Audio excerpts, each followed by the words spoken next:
दोस्तों, शिव पुराण में मनुष्यों के मुक्ति के लिए कई मार्ग बताए गए हैं। साथ ही कहा गया है कि कुछ ऐसे कर्म हैं जो जाने अनजाने ही मनुष्य को पाप के भागी बनाते हैं। इसलिए मनुष्य को अपने कर्मों का ध्यान रखना चाहिए।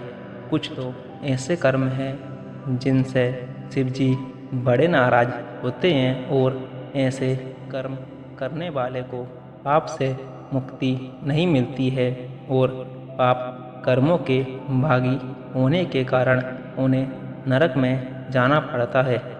तो आइए दोस्तों, जानते हैं कौन से हैं वो कर्म। नमस्कार दोस्तों, स्वागत है आपका हमारे YouTube चैनल कर्मा में। हमारे धर्म शास्त्रों में मनुष्य के कार्य और व्यवहार से जुड़ी बुरी और अच्छी बातों और पाप पुण्य के बारे में विस्तार से बताया गया है। शिव पुराण में मनुष्य के आचरण से जुड़ी ऐसी बातें बताई गई हैं और इन्हें पाप के तुल्य माना गया है। शिव पुराण के अनुसार इनमें से कोई एक कार्य करने पर भी वह स्त्री या पुरुष पाप का भागीदारी माना जाता है।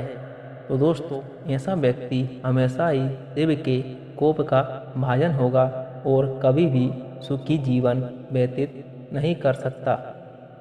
यहाँ तक कि आप अपने मस्तिष्क में जो सोच रहे होते हैं वह भी भगवान से छुपा हुआ नहीं है। इसलिए भले ही बात और व्यवहार में आपने किसी को नुकसान ना पहुंचाया हो, लेकिन अगर मन में किसी के प्रति कोई दुर्भावना है या आपने किसी का अहित सोचा हो तो ये भी पाप की श्रेणी में आता है। आइए जानते हैं कौन सी हैं ये चीज़ें जिन्हें आप पाप के समान माना गया है। शिव पुराण में बताया गया है कि गुरु, माता पिता, पत्नी या पूर्वजों का अपमान भी आपको कभी भूलकर नहीं करना चाहिए। शिव पुराण में ऐसा करने वाले को पाप का भागीदारी बताया गया है। अपने आचरण को अच्छा रखते हुए पूरे सम्मान के साथ सबसे बात करनी चाहिए। गुरु और बड़ों का आदर करने वाला उत्तम स्थान पाता है। ऐसे व्यक्ति को नहीं मिलती है शिव से क्षमा। दोस्तों, शिव पुराण में बताया गया है कि शराब पीना, गुरु दान की हुई चीज़ें या धन वापस लेना महापाप है। ऐसा पाप करने वाले को भगवान शिव कभी भी क्षमा नहीं करते। इसलिए ऐसे कर्मों से मनुष्यों को दूर रहना चाहिए। दूसरों के धन का लालच का परिणाम। हमें सदैव अपनी मेहनत से अर्जित किए गए धन का उपभोग करने के बारे में सोचना चाहिए। दूसरों का धन अपना बनाने की चाह रखना भी भगवान शिव की नज़र में अक्षम्य अपराध और पाप है।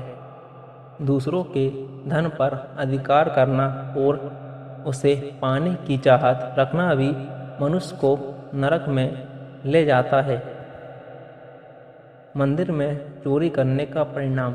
गलत तरीके से दूसरे की संपत्ति हड़पना, ब्राह्मण के घर या मंदिर की चीज़ें चुराना या गलत तरीके से हथियाना भी पाप माना जाता है। ऐसा करना तो दूर मन में विचार भी नहीं लाना चाहिए।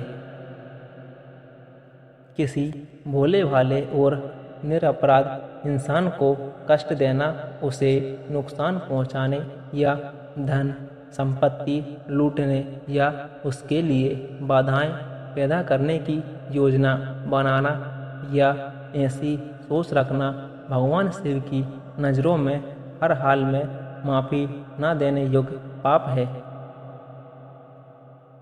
शिव पुराण के अनुसार जिस प्रकार आप किसी का बुरा नहीं करने के बावजूद उसके लिए बुरी सोच रखने के कारण भी पाप के हकदार और दंड की श्रेणी में आ जाते हैं। उसी प्रकार भले ही आपने अपने कार्य से किसी का बुरा ना किया हो, लेकिन अपनी बोली अक्षम्य पापों का हकदार भी बना सकती है। यानी किसी के लिए अपशब्द का प्रयोग ना करें और किसी से ऐसी बात ना बोलें जिससे उसे मानसिक कष्ट हो। तो दोस्तों, ये थे शिव पुराण के कुछ उपाय जिससे आप पाप के भागी होने से बच सकते हैं।